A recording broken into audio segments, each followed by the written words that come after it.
To the 70% of the money that rode Jacksonville and the over last night. To the Thursday night special DFSers who rode Minshew into the game. Let me use this moment in time to burn 3 words into your memory. Scheme, matchups, matter. I could say it a million times, and I still wouldn't be emphasizing it enough. I mean, you look at the situation that's played out in the first 3 weeks. Miami's defense holds New England to 21 points. Miami's defense gets electrocuted by Josh Allen. Miami's defense does a good number on Minshew. How are all these things possible? We love Minshew. We love Allen. We know Cam's good. How is this possible? Miami must have changed, because that's what Aikman's going to tell you on the broadcast. And Aikman's wrong.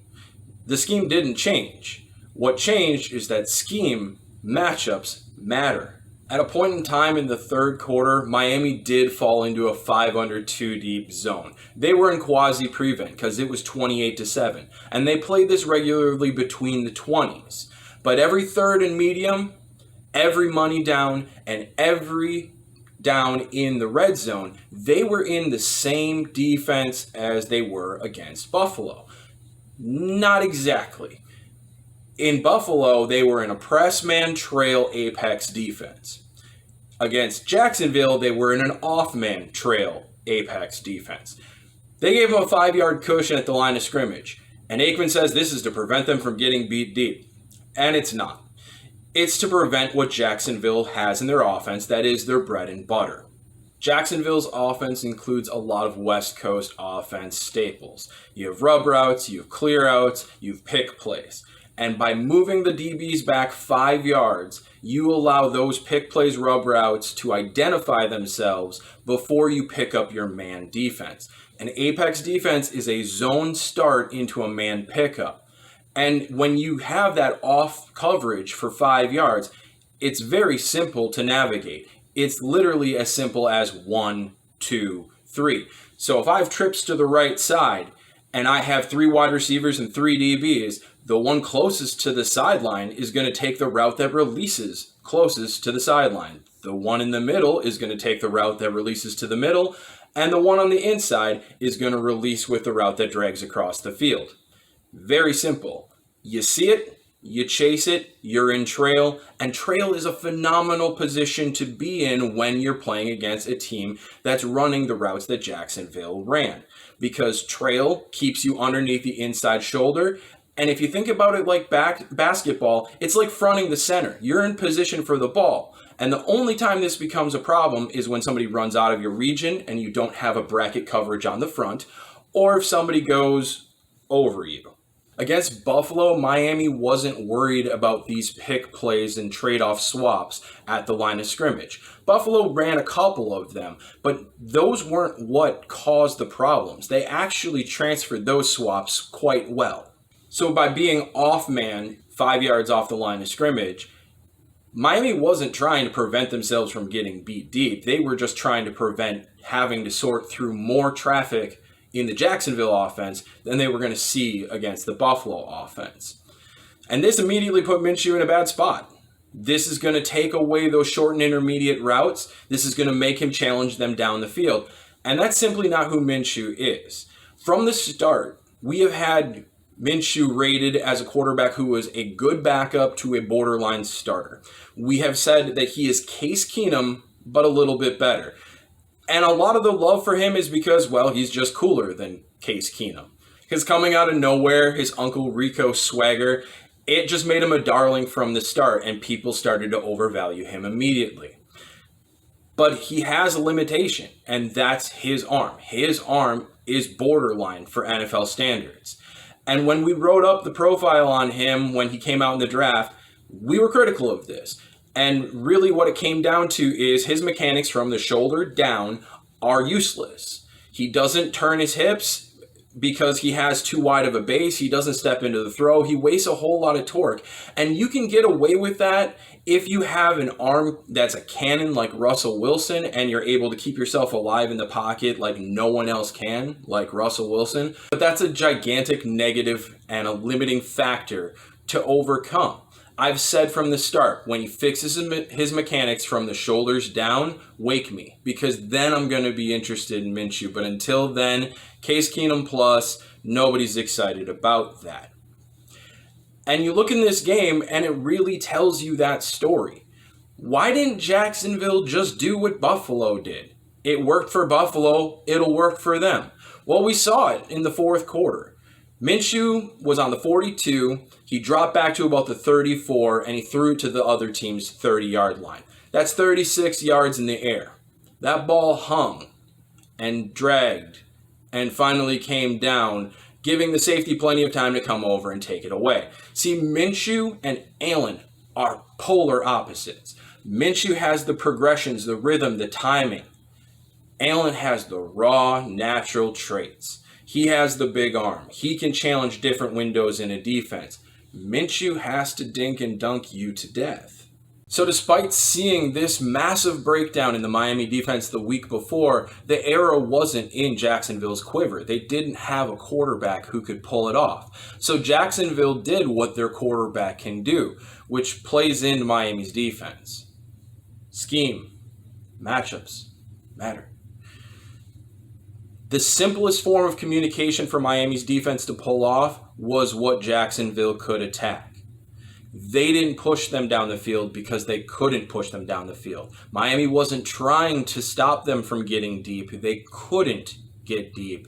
And they couldn't push Miami into the same situations that Buffalo did, where Miami's communication completely broke down. I didn't watch the Buffalo-Miami game live. I didn't even record it. I didn't feel I needed to, because I have studied this Miami defense through its transition from Alabama to New England to Miami, Detroit, etc. very, very, very thoroughly. And going into that game, I had a choice. One of two things was going to happen. Either the Miami communication in their defense was going to play out properly and Allen was going to get smothered and likely throw a number of interceptions, or the communication was going to break, and I figured I could figure that out from the highlights because it would be very obvious. And I was wrong about that because it wasn't very obvious. When I saw it, I immediately saw that Buffalo was running their deep crossers. The deep crossers, a lot of people call them overs. Over and over and over, it was overs. Out of the 21 completions, I think they ran it some 15 times. And every single time, it gutted Miami. Now, I looked at the defense and I said, okay, the corners are in press, man. That's usual. They dropped off into trail coverage, and it looks like the Buffalo wide receivers get open right off the snap. But truly, the defense was in trail coverage. They were trying to ride the back shoulder. They're trying to have brackets in the middle and then brackets deep to cover up them getting down the field. So they were in the things I expected them to see. But once they got down the field, the reaction and the trade-offs and the swaps and the communication was so bad that it had me doubting if they were playing the defense at all. So I went in and I looked for more film and more film and more film, and sure enough, they were playing it so poorly I couldn't even recognize it. And that's why Josh Allen torched them. We won't go deep into this defense yet because a lot of people don't really talk about it, so I don't want to confuse with this. But basically, with the corners in the trail coverage they have, there's supposed to be a guy who takes away the front side of the route. It's a bracket coverage scheme. And when you do the deep crossers, the overs down the field, there's a swap where two players instantly swap their responsibilities and go from being on the back side of one route to the front side of the other, from the high side of one route to the front side. So you end up with a double bracket around the wide receivers. Miami never pulled this off, not once. And if you don't have the front side bracket on a cornerback who's in trail technique, all you leave is the wide receiver running into a gigantic open window. Basically, Allen got to play 7 versus air. That's how bad Miami's scheme matched up with that over when their communication broke. And the thing is Allen missed his choice in the regional read multiple times. Multiple times. Literally every one of these had the potential to be a house call, and he missed a number of them. He took the wrong choice because on the deep cross, it's a region read. And we say this all the time with Allen. He's a one read, region read quarterback. So he's looking at the cross point. He'll cheat back and look at the one that he thinks he's going to take sometimes. Sometimes he'll stare down the one the whole way. But he's looking at that cross point and then picking the guy who breaks open best.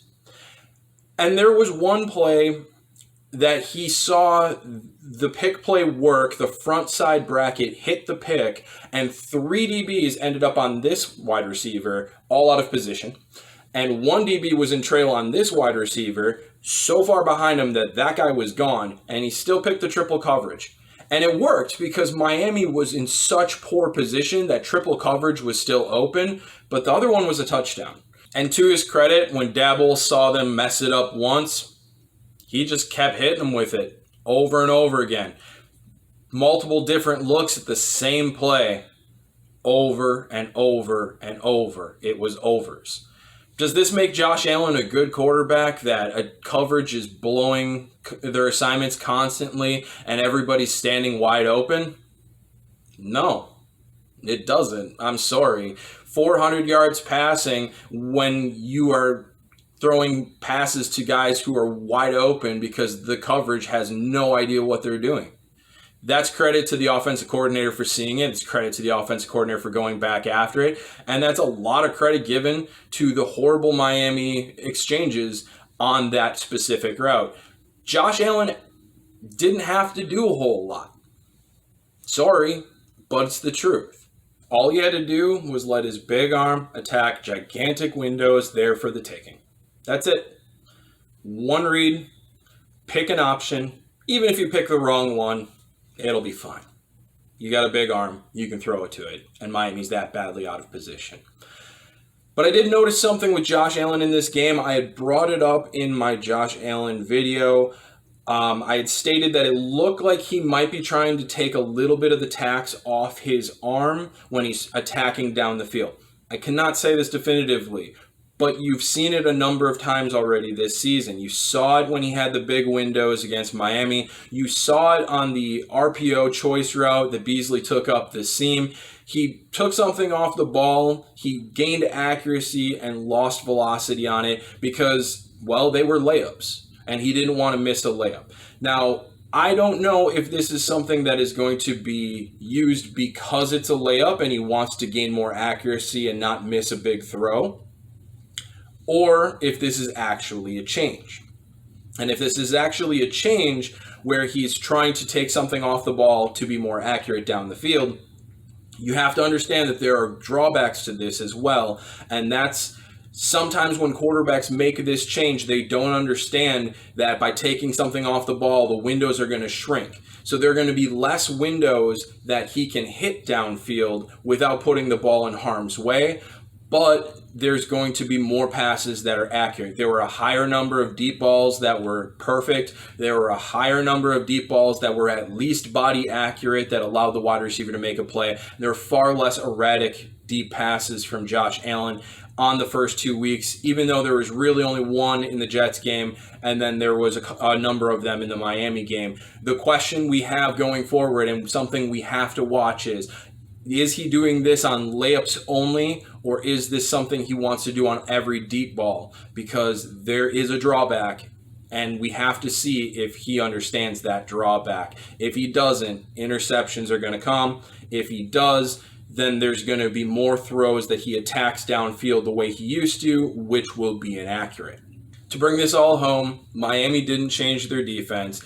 They had bad communication versus Josh Allen, and between Dabble's understanding of the overs and Allen's big arm, they were gutted by it. They walked into Jacksonville with basically the same exact defense, and Minshew's inability to throw the ball down the field in the Jacksonville playbook wasn't able to exploit them the same way. This is because scheme, matchups matter. They matter in gambling. They matter in DFS. They matter in fantasy.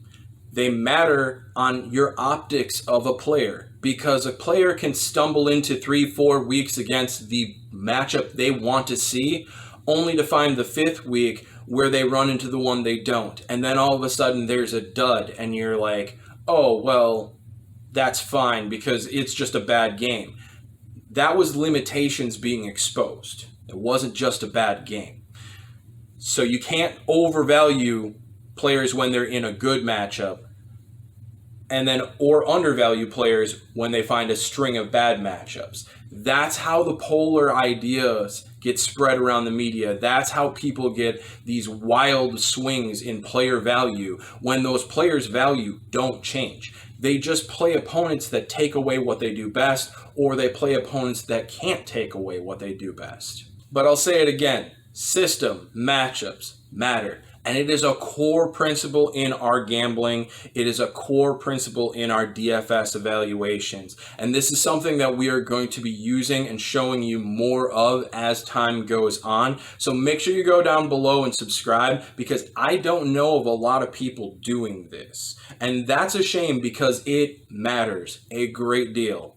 A very, very, very great deal. Maybe more than any other factor, to be perfectly honest with you, because these offensive coordinators don't like changing what they want to do, and these defensive coordinators don't like changing what they want to do. So they run into these weeks where they're just against the wrong matchup for their scheme. Love you guys. We need you. Stay strong, and I'll see you on the other side.